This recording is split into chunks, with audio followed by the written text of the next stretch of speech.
The sound of laughter echoed through the hallway like a pack of hyenas circling their prey. Sarah Chun pressed herself against the cold metal lockers, clutching her lesson plans so tightly that her knuckles had turned white.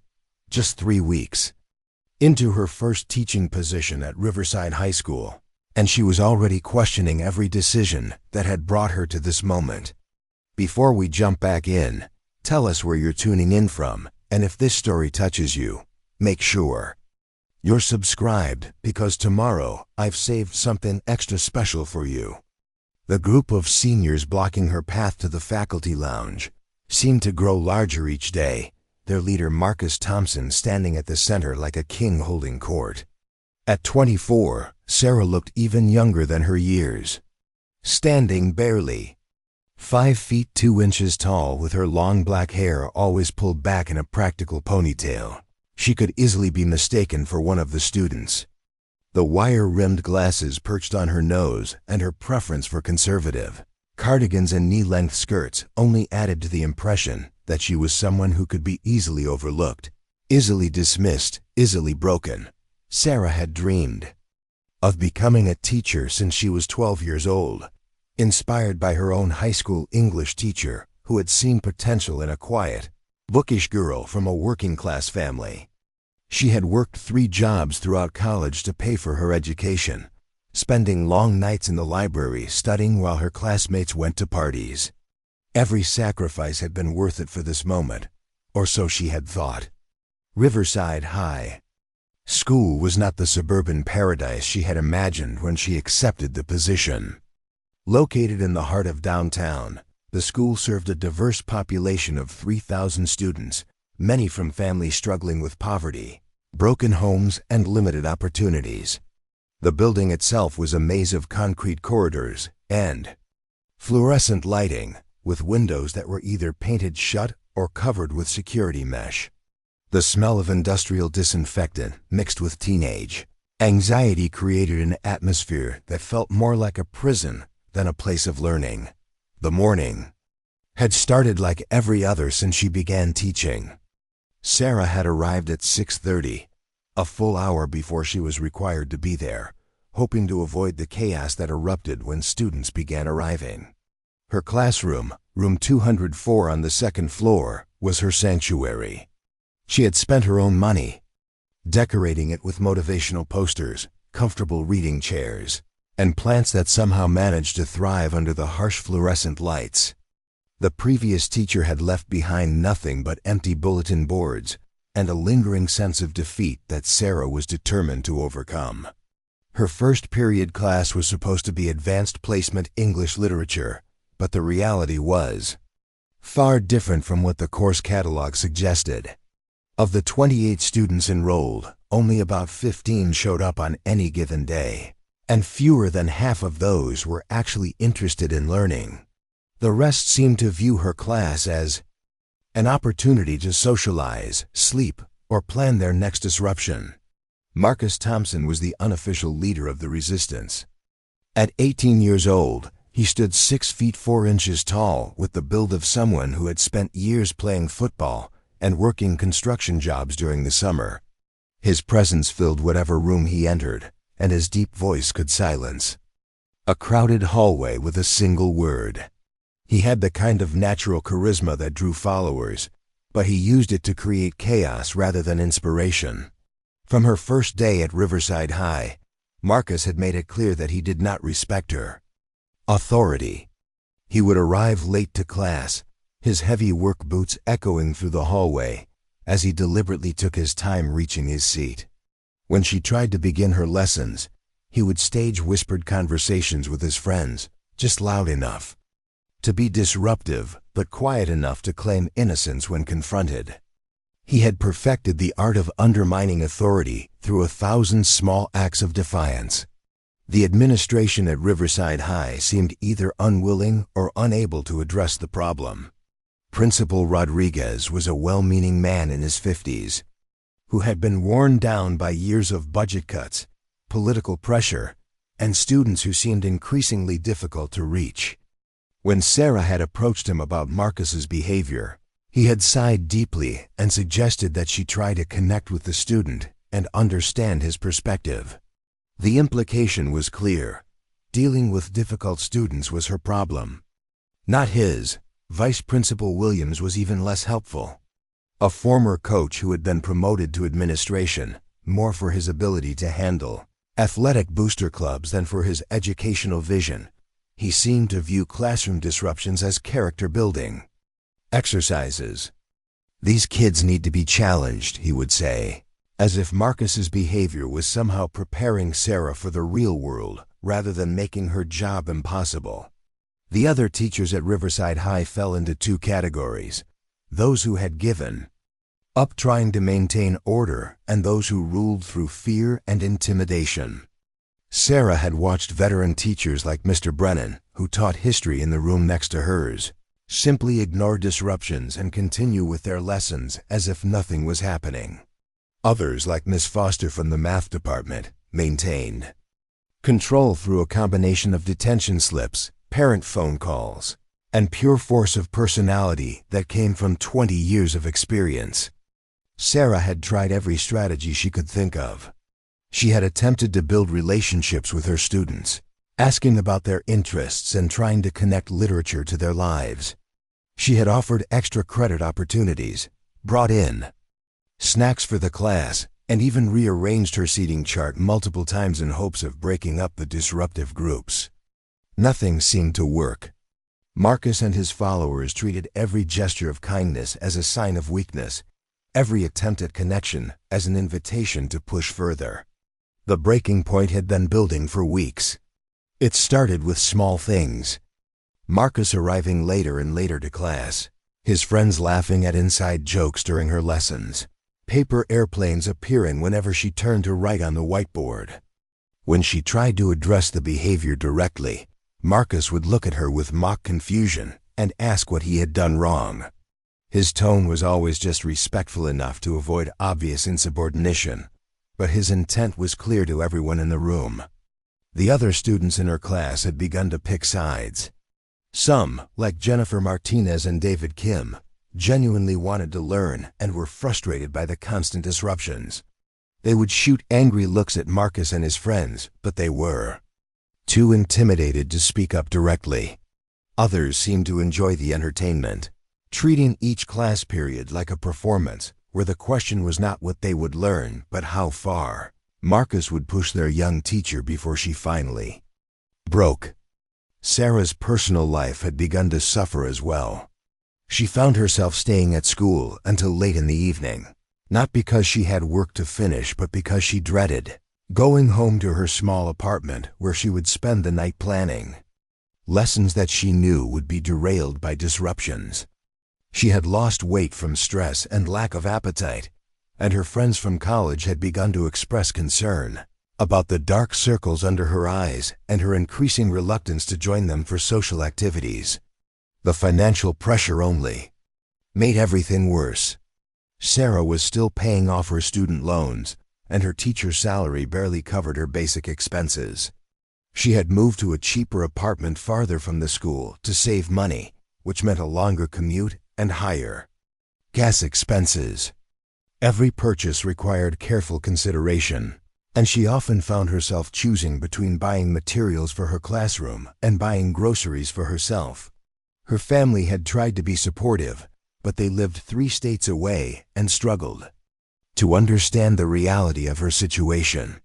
Her mother would call every Sunday, asking cheerful questions about her students and her lesson plans, and Sarah would find herself lying about how well things were going. The truth felt too heavy to share, too much like admitting that she had made a terrible mistake in choosing this career.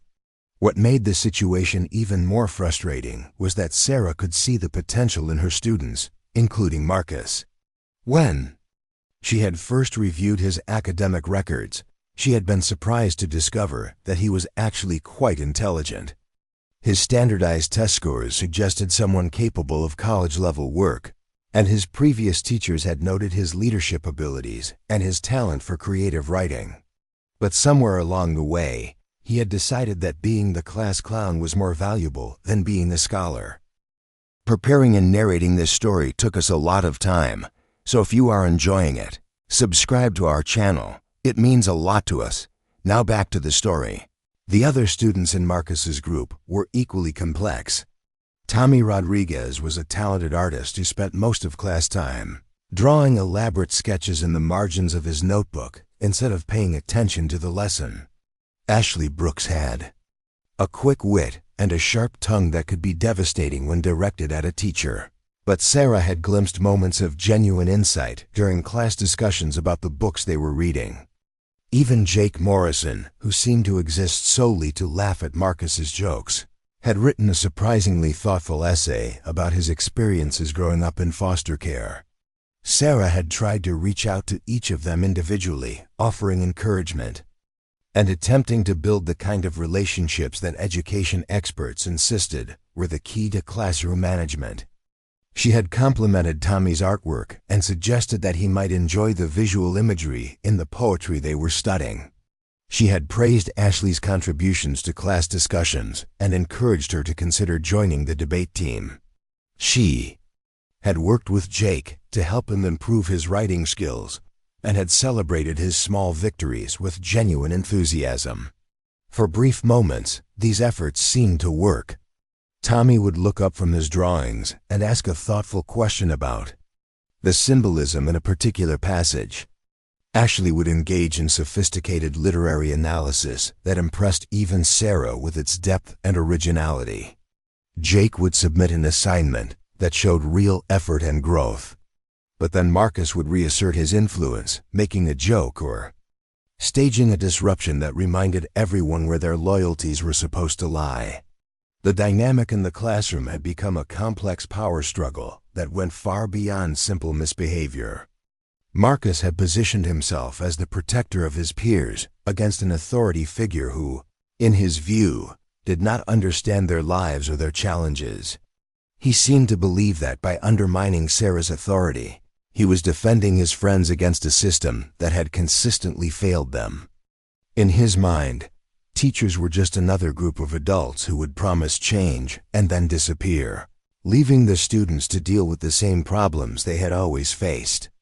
Sarah had tried to understand this perspective, even as it made her job nearly impossible. Many of her students came from backgrounds that had taught them to be suspicious of authority figures. They had experienced teachers who gave up on them, administrators who saw them as problems to be managed rather than people to be educated, and a society that seemed to view their school as a warehouse for keeping them off the streets rather than a place where they could build better futures. But understanding Marcus's motivations did not make his behavior any less destructive. Other students who genuinely wanted to learn were being denied that opportunity because Sarah spent most of her class time trying to maintain basic order rather than actually teaching. The ripple effects extended beyond her classroom as well. Students from other classes had begun to test their own teachers, emboldened by stories of the young English teacher who could not control her students. The situation had reached a crisis point on a gray October morning when Sarah had attempted to begin a unit on Shakespeare's Hamlet. She had spent hours preparing an engaging introduction to the play, incorporating multimedia presentations and discussion questions designed to help her students connect with themes that were still relevant today. She had been genuinely excited about the lesson, believing that the play's exploration of revenge, family loyalty, and moral complexity would resonate with her students' own experiences. Marcus had arrived 20 minutes late, as had become his custom. Instead of quietly taking his seat, he had made a show of looking around the classroom, checking his phone, and commenting loudly about how boring everything looked. When Sarah had asked him to please take his seat so she could continue with the lesson, he had responded with exaggerated confusion. "Oh, are we doing something important?" he had asked, his voice dripping with sarcasm. "I thought this was just another day of talking about dead white guys who don't matter to anyone." The comment had stung because it touched on Sarah's own insecurities about the relevance of the literature she was teaching. She had worked hard to find ways to make classic texts meaningful to her diverse group of students, but Marcus's dismissal made her question whether her efforts were worthless. Shakespeare's themes are actually very relevant to modern life, she had responded, trying to keep her voice steady. Hamlet deals with issues of justice, family relationships, and moral decision-making that are just as important today as they were 400 years ago. Marcus had laughed, a sound that was picked up by several of his friends around the classroom. Right, because we're all princes of Denmark dealing with our dead father's ghosts. That's exactly like my life. The other students had been watching this exchange with the kind of fascination usually reserved for car accidents. Some seemed genuinely interested in how Sarah would respond, while others were clearly enjoying the entertainment. Sarah had felt the familiar tightness in her chest that came whenever she realized she was losing control of her classroom. The specific setting isn't what matters, she had tried to explain. It's the universal human experiences that Shakespeare explores. The feeling of being torn between what you want to do and what you know is right. The challenge of standing up to powerful people who are doing wrong things. The difficulty of figuring out who you can trust. For a moment, she had thought she might be getting through to him. Marcus had seemed to consider her words, and the classroom had grown quiet in a way that suggested real attention rather than sullen resistance. But then Tommy had dropped his pencil, the small sound echoing in the silence, and Marcus had seemed to remember his role as the class disruptor. "Sounds like a bunch of fancy talk for simple stuff," he had said, leaning back in his chair with studied casualness. "Why can't we just read something that actually matters? Something written by people who understand what our lives are actually like." Sarah had felt a flash of frustration that she had tried to suppress. She actually agreed with Marcus's point about the importance of diverse voices in literature, and she had been planning to incorporate more contemporary and multicultural works into her curriculum as the year progressed. But his constant disruptions made it impossible to have the kind of meaningful discussions that would allow the class to explore these important questions. "That's actually a great point," she had said, hoping to turn his challenge into a teaching moment. "Literature should reflect diverse experiences, and we'll be reading authors from many different backgrounds this year. But part of understanding our own stories is also understanding the stories that have influenced our culture for centuries." Shakespeare's influence on literature, theater, and even everyday language is enormous. Marcus had rolled his eyes. "Whatever. Can we just get this over with? I've got better things to do." The dismissal had been like a slap in the face. Sarah had spent hours preparing this lesson, had stayed up late the night before thinking of ways to make the material engaging and relevant, and Marcus was treating it like an inconvenience to be endured. Worse, his attitude was spreading to the other students, who were beginning to fidget and whisper among themselves. Sarah had tried to continue with her planned lesson, but the energy in the room had shifted.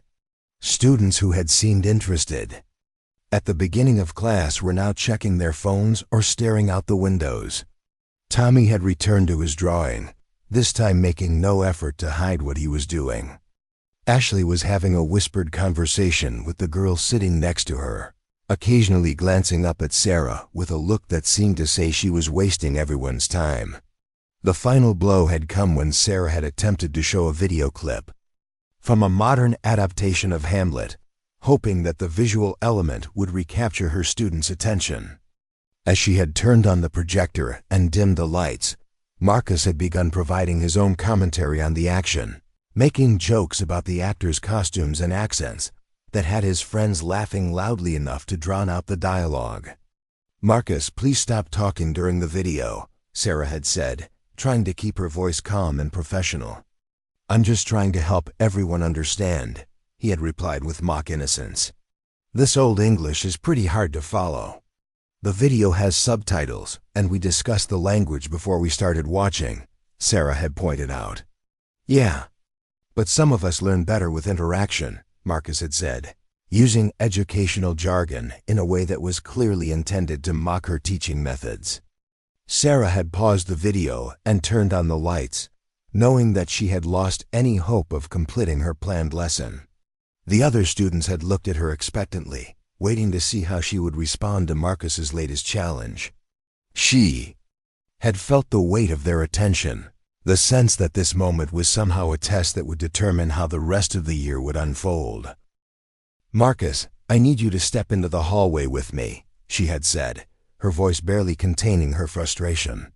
"Why? I'm just participating in class," he had replied. But there had been something in his eyes that suggested he knew he had pushed too far. The conversation in the hallway had been brief and unsatisfying. Sarah had tried to explain how his behavior was affecting not just her ability to teach, but his classmates' ability to learn. Marcus had listened with the appearance of attention, nodding at appropriate moments and making sounds of agreement, but she had known that nothing she said was actually reaching him. "I get it, Miss Chen," he had said when she finished. "I'll try to be more respectful." But even as he said the words, his tone had suggested that he was simply telling her what she wanted to hear.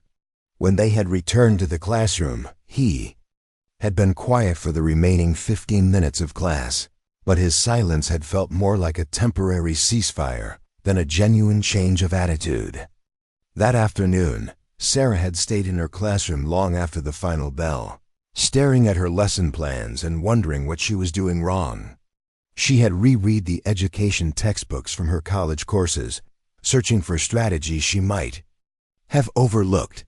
She had browsed online forums where teachers shared advice about classroom management, hoping to find some insight that would help her reach Marcus and the other challenging students. The advice was all variations on the same themes: build relationships, set clear expectations, be consistent with consequences, find ways to make learning relevant to students' lives. Sarah felt like she had tried all of these approaches, but nothing seemed to work with Marcus. If anything, her attempts at relationship building seemed to be interpreted as weakness. Her clear expectations were openly mocked, and her consequences were undermined by an administration that seemed reluctant to support her. Sarah's breaking point was still 2 weeks away, but the foundation was being laid with each passing day. Every small disruption chipped away at her confidence. Every mocking laugh from Marcus's friends reinforced her sense of failure. Every moment of silence that followed her request for respect reminded her of how little authority she actually possessed. What none of her students knew, what she had never mentioned in any interview or included on any resume, was that Sarah Chun had spent 15 years studying Taekwondo. She had earned her black belt at the age of 19, had competed in regional tournaments throughout college, and had even taught classes at the dojo where she trained. The discipline, focus, and physical confidence that came from years of martial arts training were hidden beneath her professional cardigans and conservative demeanor.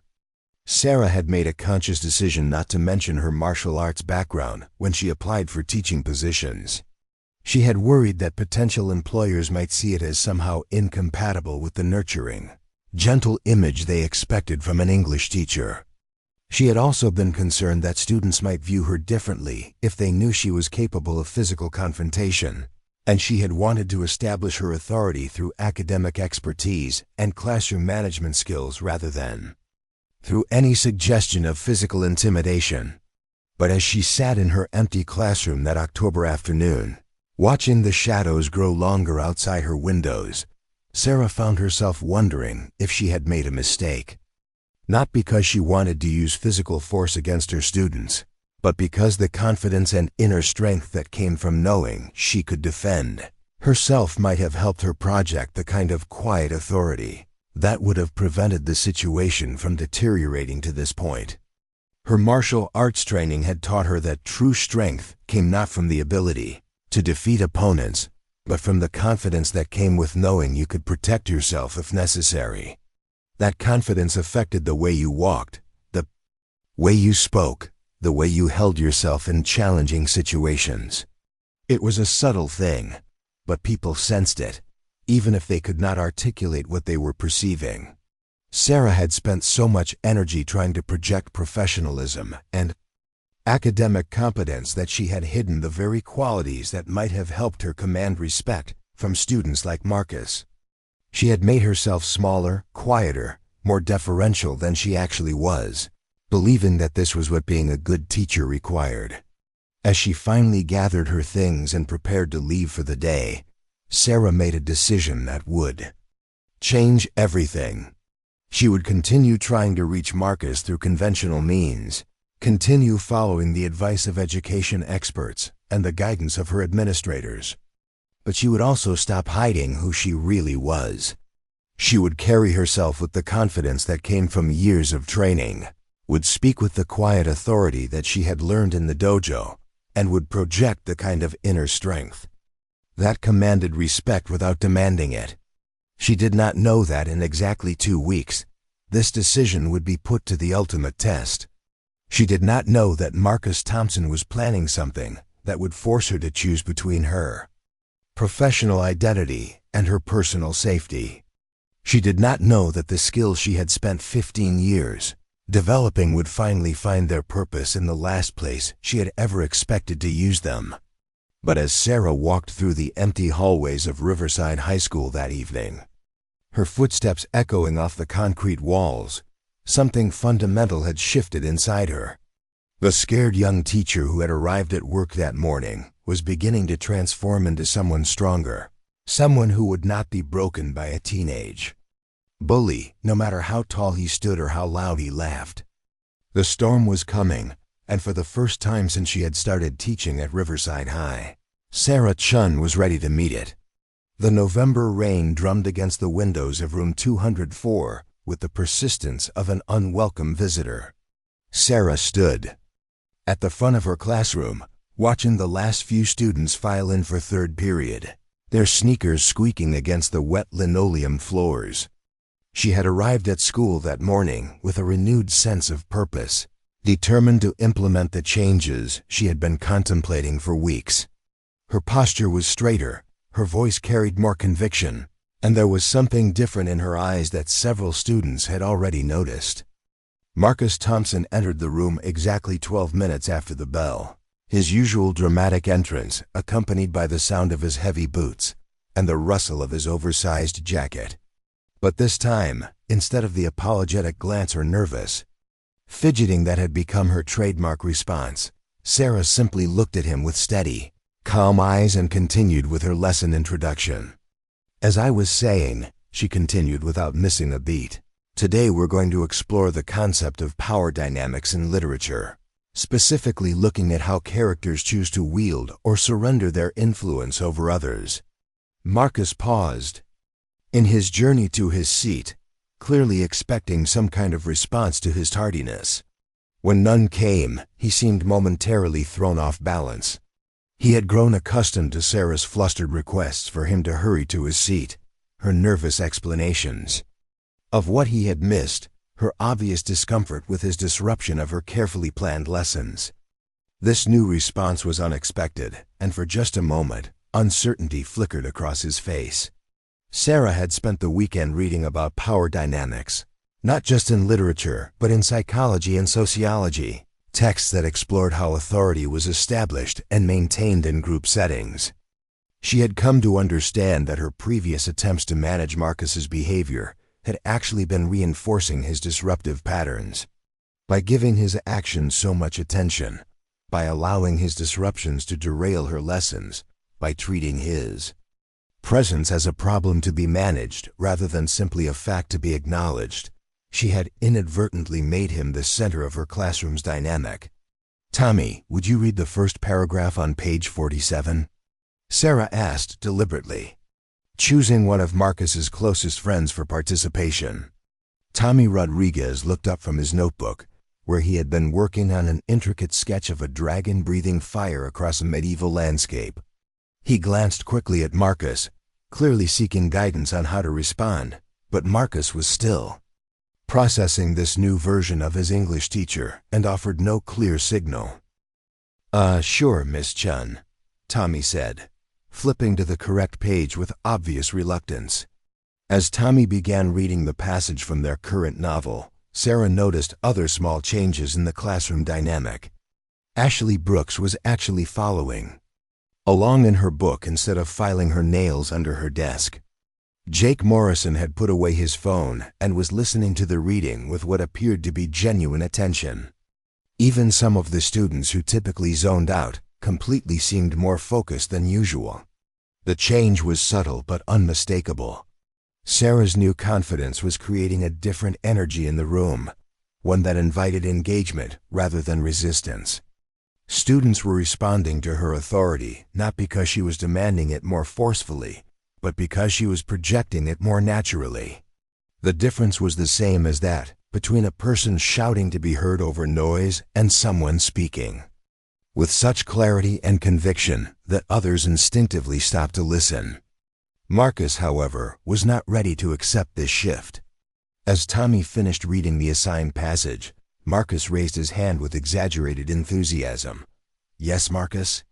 Sarah acknowledged him with the same calm attention she would give any student. "I was just wondering," Marcus said, his voice carrying the familiar edge of mockery, "why we're always reading about people who lived hundreds of years ago. Don't you think we should focus on more contemporary issues? Like, I don't know, police brutality or income inequality, or the fact that half the students in this school don't have reliable internet at home." It was a clever challenge, designed to put Sarah on the defensive while positioning Marcus as the voice of social consciousness. His questions touched on real issues that affected many of their classmates, and his tone suggested that Sarah's curriculum choices reflected either ignorance or indifference to her students' actual lives. In the past, Sarah would have felt compelled to justify her teaching choices, to explain the value of classic literature, to engage in a debate that would inevitably derail her lesson and reinforce Marcus's position as the real authority in the classroom. But her weekend of reflection had given her new insight into these dynamics. "Those are excellent questions, Marcus," she said, her voice carrying genuine appreciation rather than defensive tension. "And you're right that contemporary issues deserve serious attention in our discussions. That's exactly why we're examining power dynamics in literature. The way characters navigate systems of oppression, the choices they make when faced with injustice, the strategies they use to create change. These are all directly relevant to the issues you've raised." She moved closer to Marcus's desk, but her approach was confident rather than confrontational. "In fact, your question suggests that you're already thinking like a literary critic. You're questioning whose voices get heard, whose stories get told, whose perspectives are valued. That's sophisticated analysis." Marcus blinked, clearly unprepared for this response. He had expected defensiveness or dismissal, not validation and redirection. Sarah had managed to acknowledge the legitimacy of his concerns, while simultaneously drawing him into the very academic discussion he had been trying to avoid. "So," Sarah continued, addressing the entire class now, "let's apply Marcus's questions to the text we're reading. How do the power structures in this novel reflect or differ from the ones we see in contemporary society? What can we learn about resistance and change from these characters' choices?" The discussion that followed was unlike anything that had happened in Sarah's classroom before. Students who had never participated in literary analysis were suddenly engaged in passionate debates about justice, representation, and social change. Marcus found himself drawn into the conversation despite his initial resistance. His natural intelligence and leadership abilities channeled toward academic exploration rather than classroom disruption. Sarah facilitated the discussion with a skill that surprised even her. Her martial arts training had taught her about the importance of redirecting energy rather than opposing it directly, and she found herself applying these same principles to classroom management. Instead of fighting against Marcus's challenges, she was using them as fuel for deeper learning. But Marcus was not ready to surrender his position as the classroom's primary power broker. As the discussion reached its most engaged point, with students building on each other's ideas and making connections between the novel and their own experiences, Marcus suddenly stood up and walked to the window. "This is all just talk," he announced, his voice cutting through the animated conversation. "We can sit here and analyze fictional characters all we want, but it doesn't change anything in the real world. It doesn't put food on tables or keep families from getting evicted or stop kids from getting shot on their way to school. The classroom fell silent. Marcus had managed to shift the focus back to himself, while simultaneously positioning academic learning as irrelevant to real-world concerns. It was a masterful manipulation, designed to make Sarah look naive and disconnected while establishing Marcus as the voice of authentic experience. Sarah felt the familiar tightness in her chest, the sensation of losing control that had become so common in recent weeks. But this time, instead of panic, she felt something else, a deep, centered calm that she recognized from her years of martial arts training. It was the feeling that came just before a sparring match, when all the preparation and practice crystallized into focused readiness. "You're absolutely right, Marcus," she said, her voice quiet but carrying clearly through the silent classroom. "Analysis without action is just academic exercise. But understanding how power works, how change happens, how ordinary people find the courage to stand up to injustice, those insights can be the foundation for real action." She moved to stand near Marcus at the window, but maintained enough distance to avoid seeming confrontational. The characters we're studying faced impossible odds. They were outnumbered, outgunned, dismissed by people in authority. But they found ways to create change anyway. Sometimes through direct confrontation, sometimes through building alliances, sometimes by refusing to accept that the way things are is the way things have to be. Marcus turned from the window to face her, and for the first time in weeks, Sarah saw something other than mockery in his eyes. There was genuine curiosity, perhaps even respect, mixed with a wariness that suggested he was beginning to recognize that his teacher was not who he had thought she was. "But what's the point of reading about it?" he asked, his voice lacking its usual edge. "Why not just go out and actually do something?" "Because," Sarah said, meeting his gaze directly, "the people who create lasting change are usually the ones who understand the difference between reactive emotion and strategic action. They know when to push and when to wait. They understand that real power comes from being able to choose your battles wisely." The conversation might have continued in this more productive direction, but it was interrupted by the arrival of Jake Morrison, who had been called to the office during first period and was just returning to class.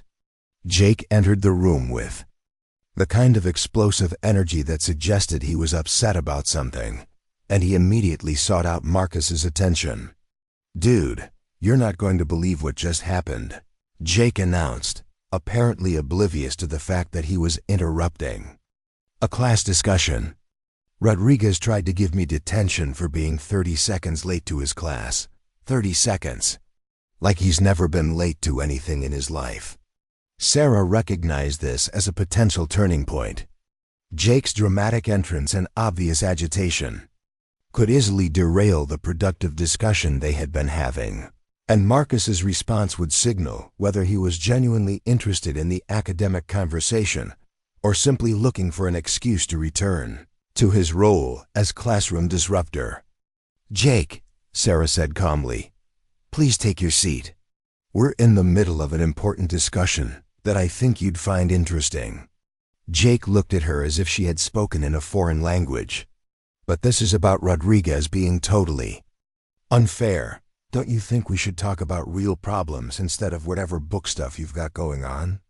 It was Marcus's moment of choice. Sarah could see him weighing his options, and she found herself holding her breath as she waited to see which direction he would choose.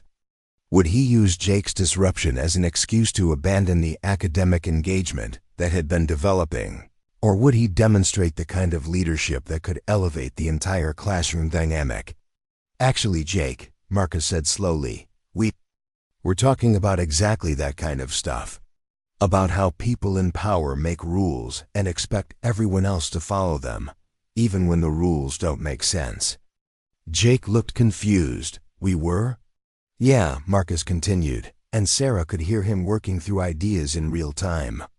"Like Rodriguez has the power to give you detention, right? But does that mean he's using that power fairly?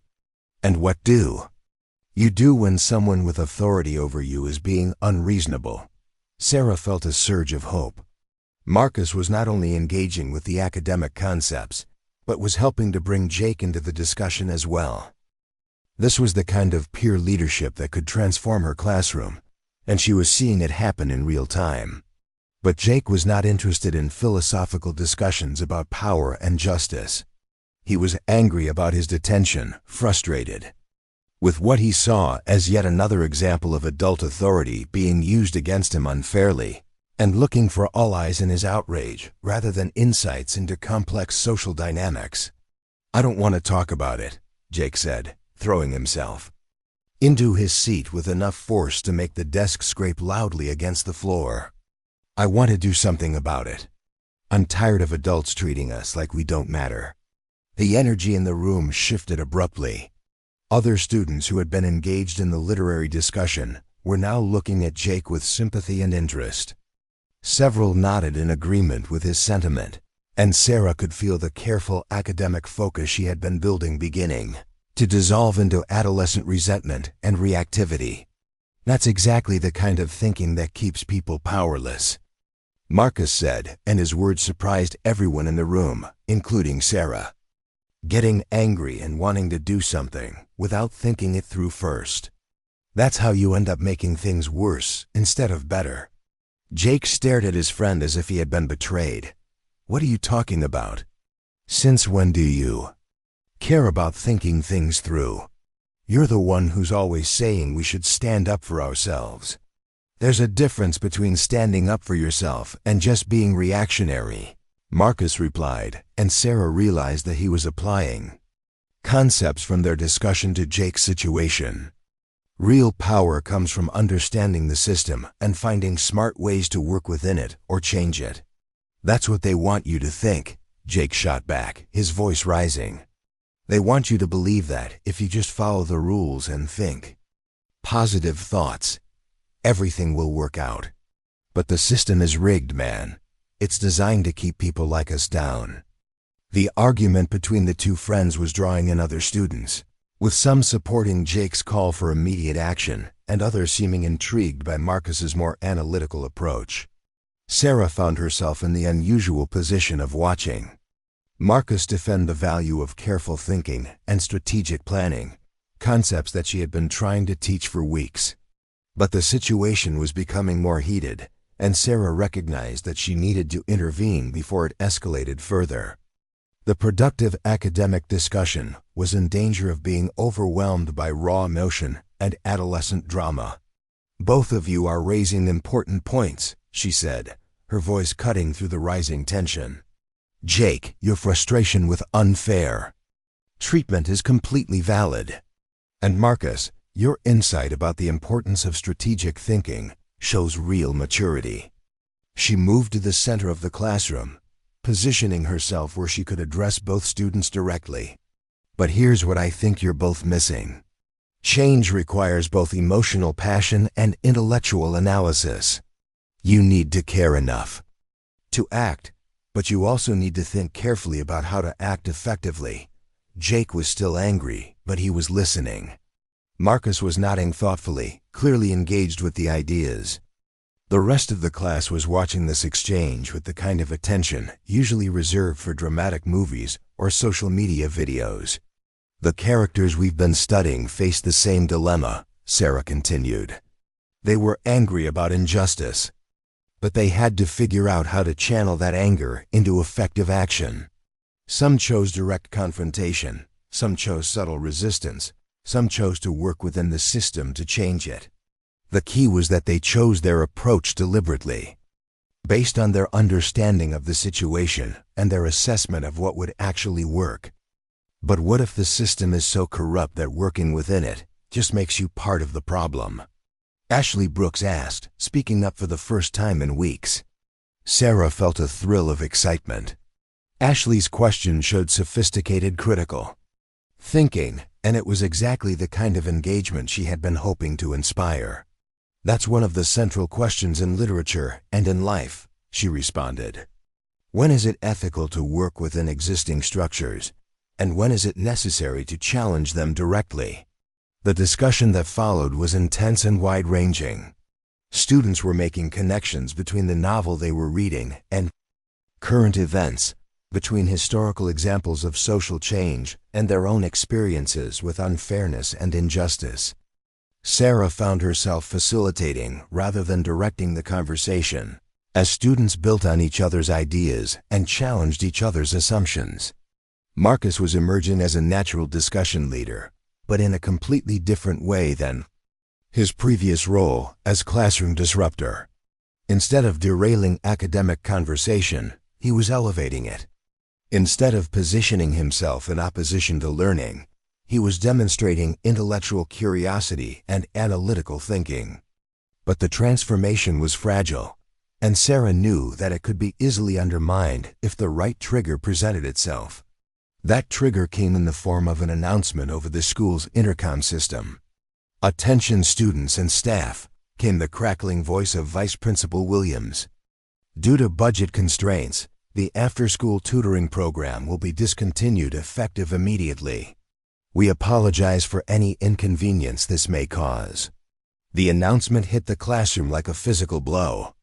Several students relied on the tutoring program not just for academic support, but for a safe place to spend time after school while their parents worked. The program had been one of the few resources available to students who were struggling academically, and its elimination represented yet another example of how budget cuts disproportionately affected the students who needed support most. Jake's reaction was immediate and explosive. "See," he said, standing up so quickly that his chair fell over backward. "This is exactly what I'm talking about. They don't care about us. They'll cut anything that actually helps students, but I bet they're not cutting the football program or the administrators' salaries." This time, other students joined in his outrage. Tommy slammed his pencil down on his desk hard enough to break the tip. Ashley muttered something under her breath that included several words that would have earned her detention in most classrooms. Even students who had been engaged in the academic discussion moments before were now focused on this latest example of institutional indifference to their needs. Sarah felt the careful progress of the past hour beginning to unravel. The intercom announcement had perfectly illustrated Jake's point about systemic unfairness, and students who had been willing to consider the value of thoughtful analysis were now convinced that only direct action could address their grievances. Marcus was facing his own moment of choice. He could return to his familiar role as the leader of student resentment, channeling the classroom's anger into the kind of disruptive behavior that had defined his relationship with authority figures.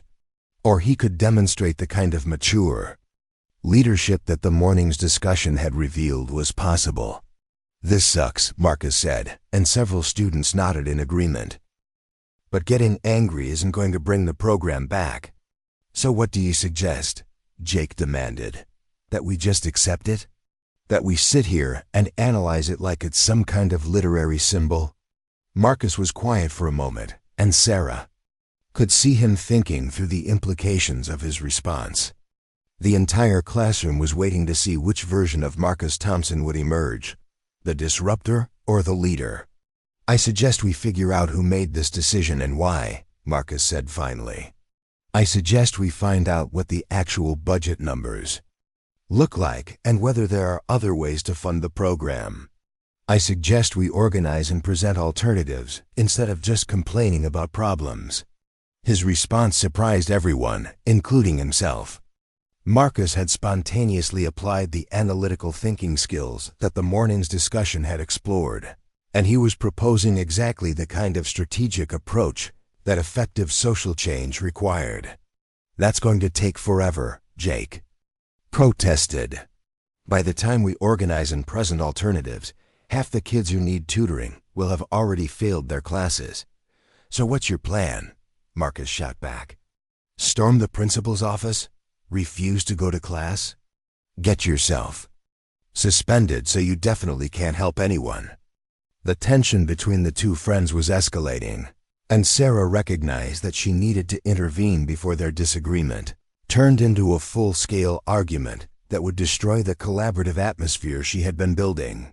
But before she could speak, something unexpected happened. The classroom door opened, and Principal Rodriguez himself entered the room, looking harried and uncomfortable. "Miss Chun," he said, clearly unaware that he was interrupting a charged discussion, "I need to speak with you privately about the situation with your classroom management. We've had some concerns raised about your ability to maintain appropriate authority with your students." The principal's timing could not have been worse. His words, spoken in front of the entire class, effectively undermined any authority Sarah had been building while simultaneously confirming every suspicion her students had about the administration's attitudes toward both teachers and students. Marcus's face hardened immediately. "Concerns raised by who?" he asked, his voice carrying a dangerous edge. Principal Rodriguez looked surprised to be challenged by a student, especially one with Marcus's reputation. "That's not your concern, young man. Please take your seat while I speak with your teacher." "Actually, it is my concern," Marcus replied, standing up but keeping his voice level. "If someone's been talking about Miss Chun's teaching, I want to know who it was and what they said." Sarah felt her heart rate accelerate.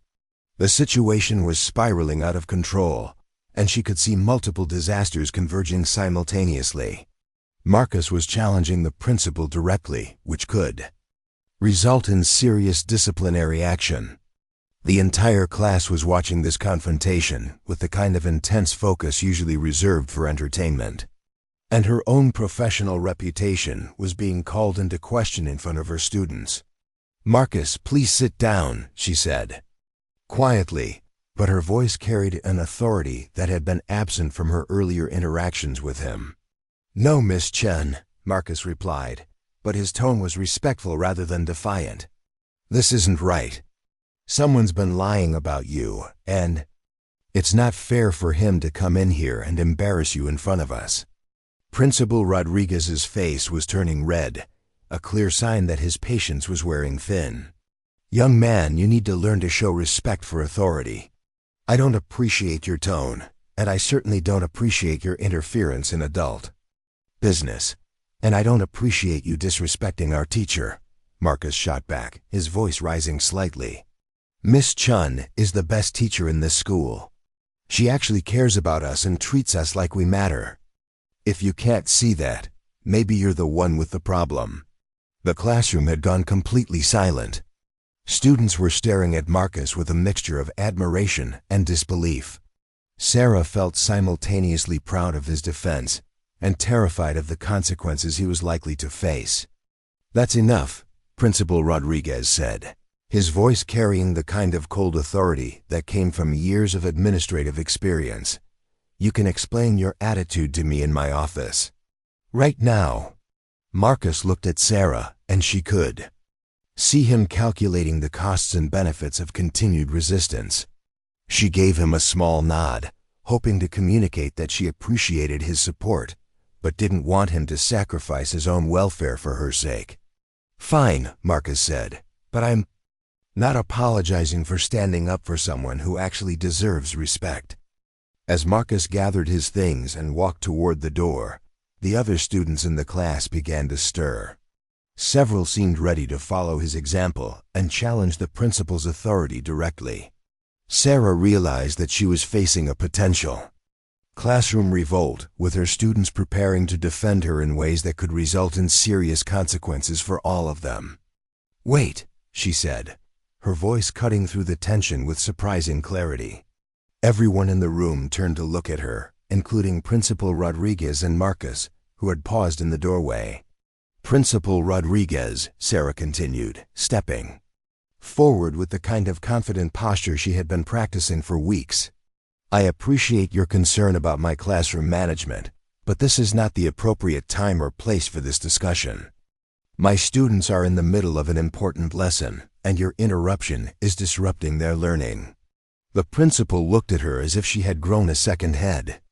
Teachers at Riverside High School did not typically speak to administrators with such directness, especially not in front of students. "Miss Chun," he said, his voice carrying a warning tone, "I think you need to remember who you're speaking to." "I know exactly who I'm speaking to," Sarah replied, her voice remaining calm but gaining strength.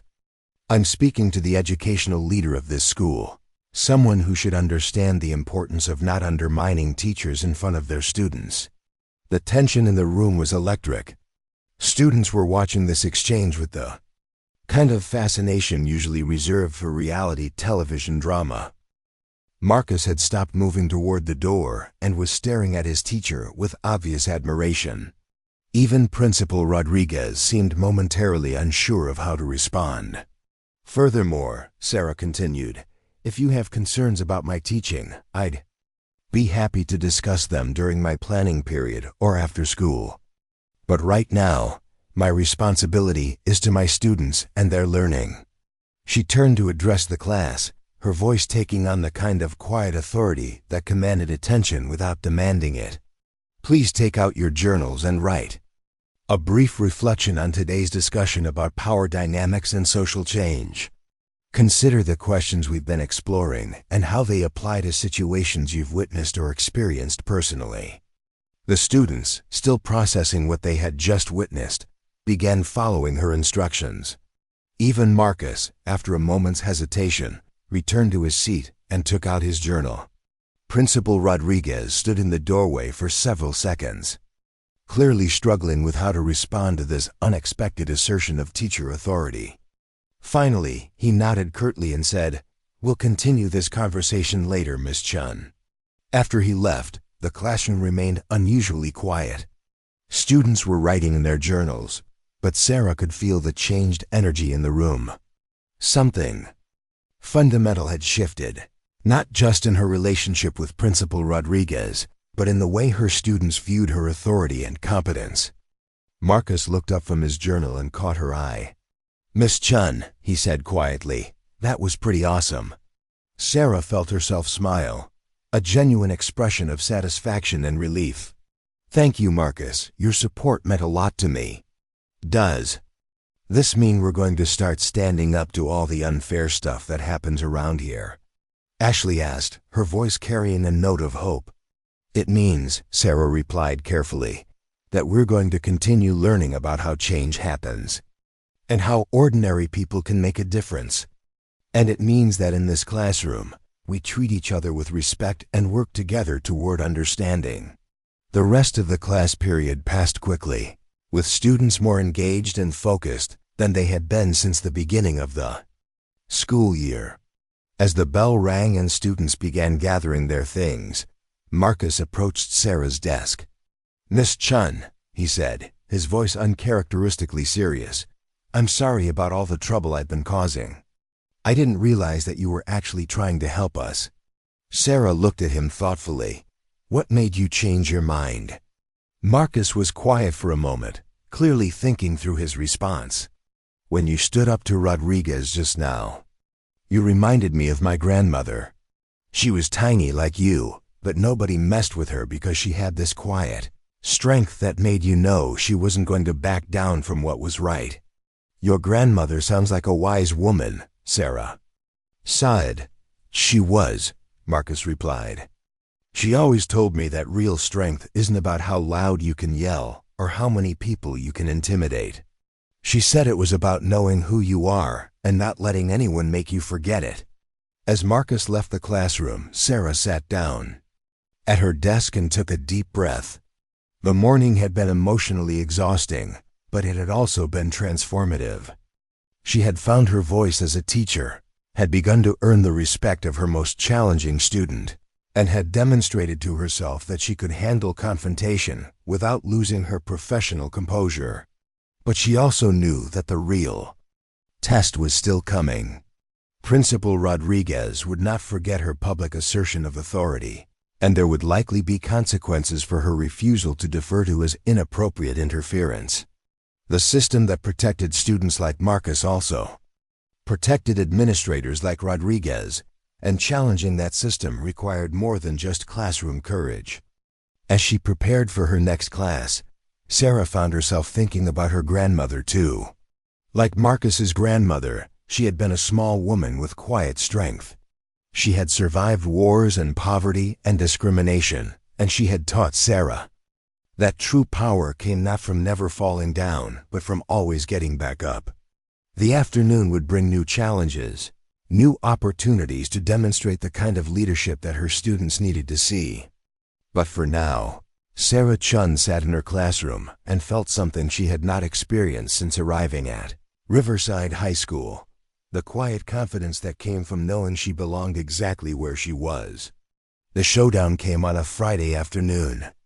In December, Sarah was cleaning her whiteboard when Marcus burst through her classroom door, his face flushed with anger and his hands clenched into fists.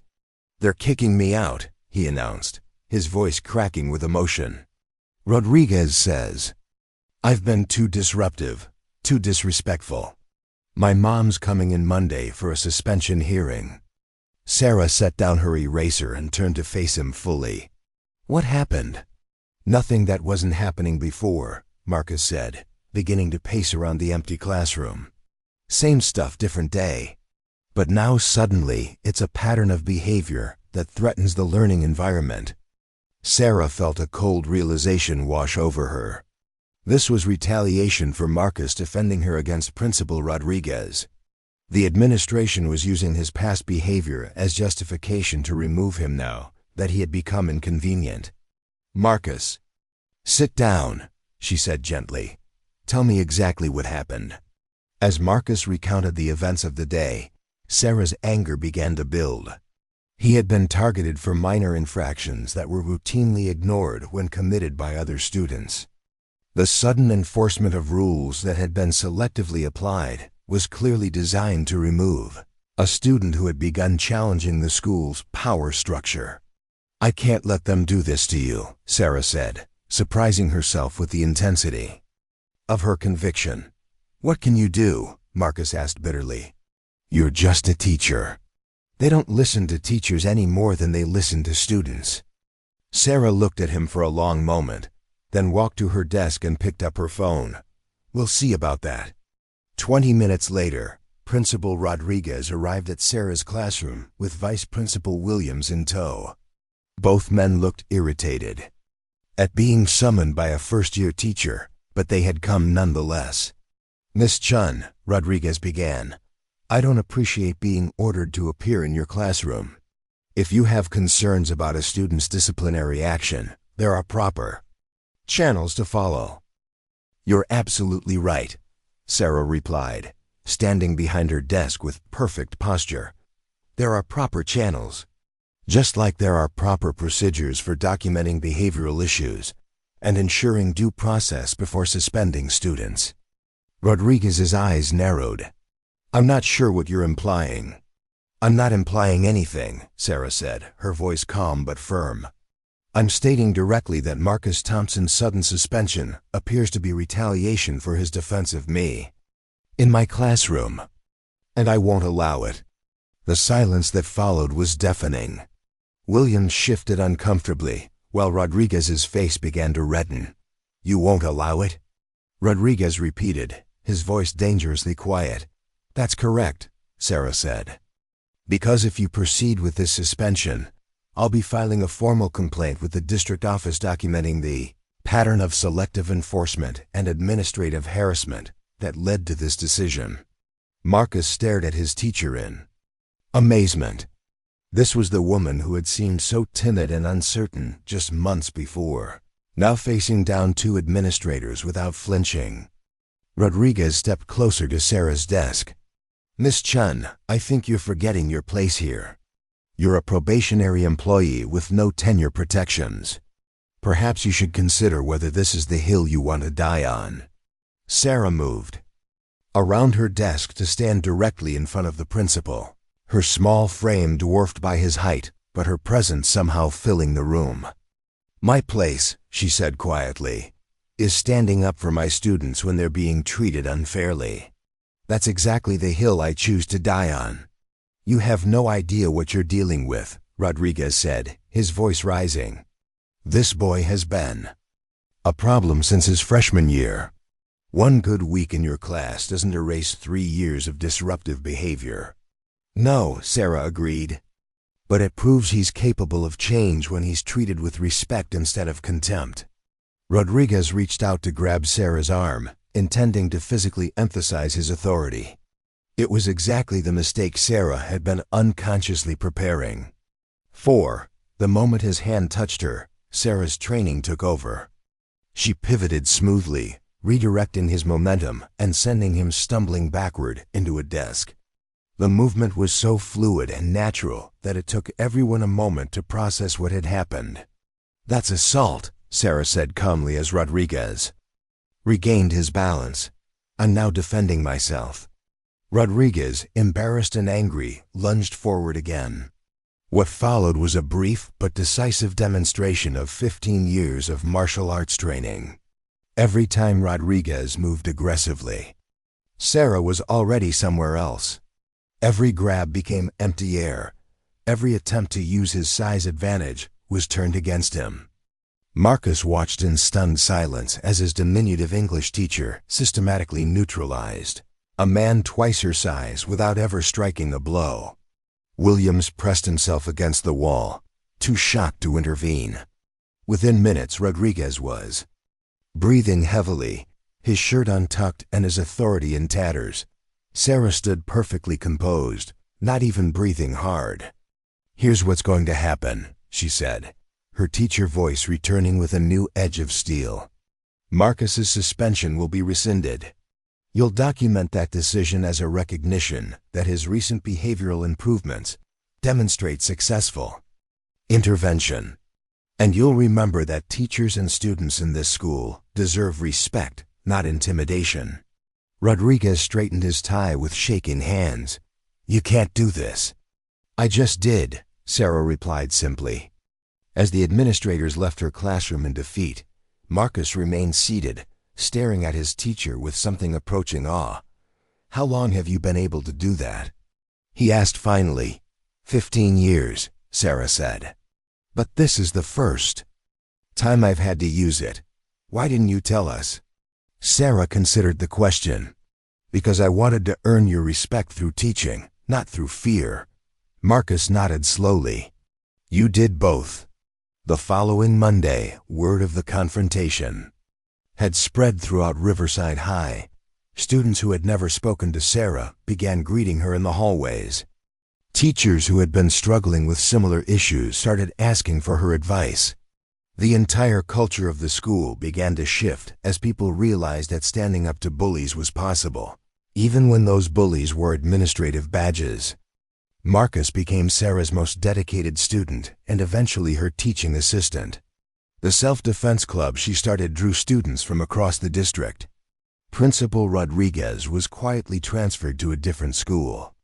But the real victory wasn't in the dramatic confrontation or the administrative changes that followed.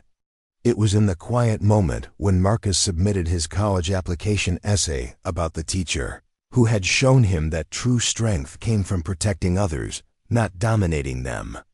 Sarah kept that essay framed on her desk, a reminder that sometimes the most important lessons couldn't be found in any curriculum guide. Sometimes they had to be lived, demonstrated, and earned through the simple act of refusing to back down when everything you believed in was on the line. Up next, you've got 2 more standout stories right on your screen. If this one hit the mark, you won't want to pass these up. Just click and check them out.